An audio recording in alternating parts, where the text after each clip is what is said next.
Manufacturing Execution Systems dashboard designed to analyze production of items. It examines machine and site-wise what is the runtime, downtime, produced waste, and overall effectiveness of machine production. It conveys meaningful production details into detail insights with good visualization feature for better understanding of overall production outline. Manufacturing Execution Systems summary.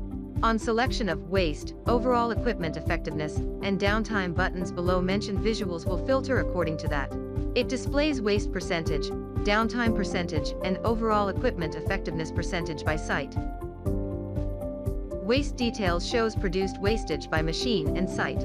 It also shows time-based created total waste with waste percentage. Overall equipment effectiveness details report page identifies overall effectiveness of machine, site, and time period.